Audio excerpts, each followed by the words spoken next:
Hey guys, it's me, Seren, back with another video. Happy February 14th, happy Valentine's Day, happy non-Valentine's Day, happy Singles Day, happy whatever day for you. We are officially at the halfway point of the month, and today's hidden figure is Dr. Matilda Evans, who I actually saw on Instagram, on the Instagram page of this angry black female who I met at the book signing, so hi.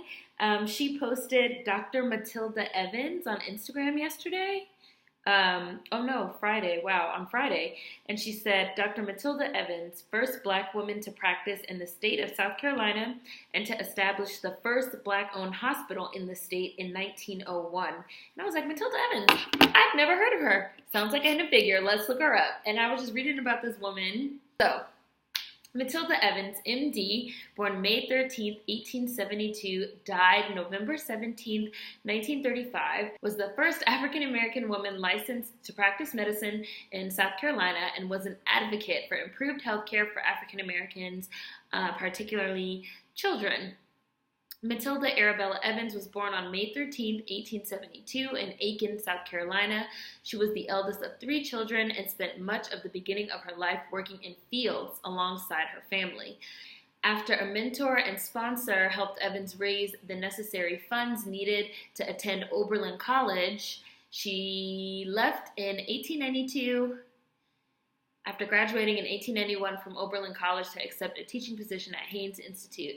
After a year of teaching, Matilda entered the Women's Medical College in Philadelphia, again with the help of her mentor, who persuaded a wealthy benefactor, Alfred Jones, to fund her education. In 1897, Evans received a medical degree and abandoned her goal of becoming a medical missionary to move to Columbia, South Carolina, and set up a practice.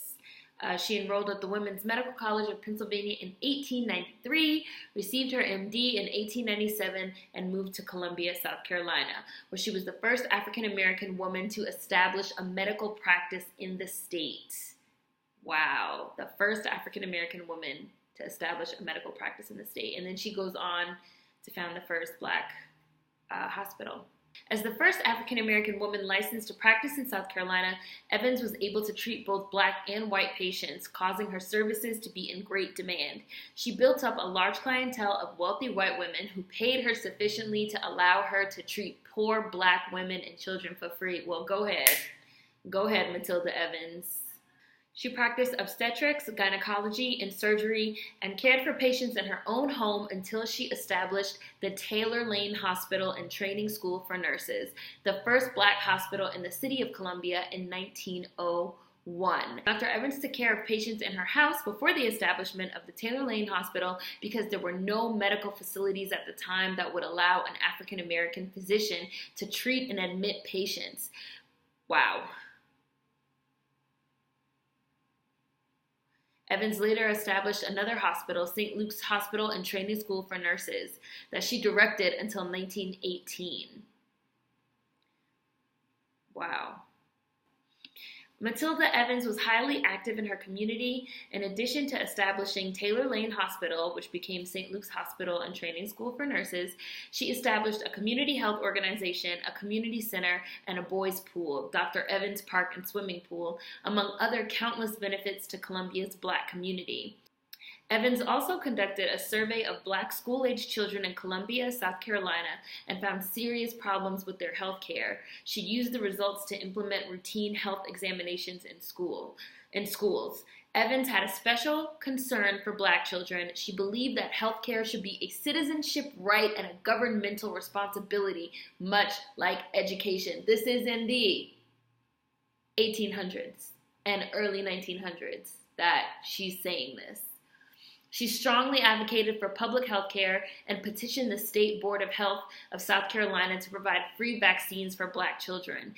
In 1916, Evans created the Negro Health Association of South Carolina, and 2 years later, in 1918, she volunteered in the Medical Service Corps of the United States Army during World War I. Her work with poor communities encouraged her to found the Columbia Clinic Association in 1930, which provided health services such as vaccinations and checkups and health education to impoverished families. She was like really looking out for black people for real. Charity, compassion, and a love of children were the hallmarks of Dr. Evans' career. She charged only nominal fees, rode bicycles, horses, and buggies to visit the sick who were unable to go to her surgery for any reason. She provided for school physical examinations and immunizations, which in turn saved the lives of countless young children, and in 1930 operated a clinic that was free for African American children. Wow. In 1922, Dr. Matilda Evans became the only black woman in the United States to serve as the president of a state medical association when she became president of South Carolina's Palmetto, MA. Evans also served as a regional vice president of the National Medical Association and also established the Negro Health Journal of South Carolina. Wow, that is incredible. That is amazing. I can't find any quotes from her. That's the only thing about some of these like older, some of these women that are like further back in history. You can't really find any direct quotes for some of them, which is a shame because they could tell you exactly what fucking Thomas Jefferson said, what racist ass Andrew Jackson said, but they can't like tell you exactly what this like amazing black woman said. Yeah, I can't find any direct quotes, unfortunately, but there will be a ton of links in the description box about this woman who was just like a game changer and was like also really looking out for black people. I'm so inspired right now. So I'm so glad that I saw this on Instagram and I was able to do my post today on Matilda Evans. Sucks that, again, that I can't find any quotes, but there will be tons of links for you guys to read in the description box, so please make sure you check those out. Food for thought as always. After this, we're more than halfway through the month, so we'll be more than halfway through our Hidden Figures series. Thank you for sticking with me, and hi to everyone new, and I'll see you guys tomorrow. Peace.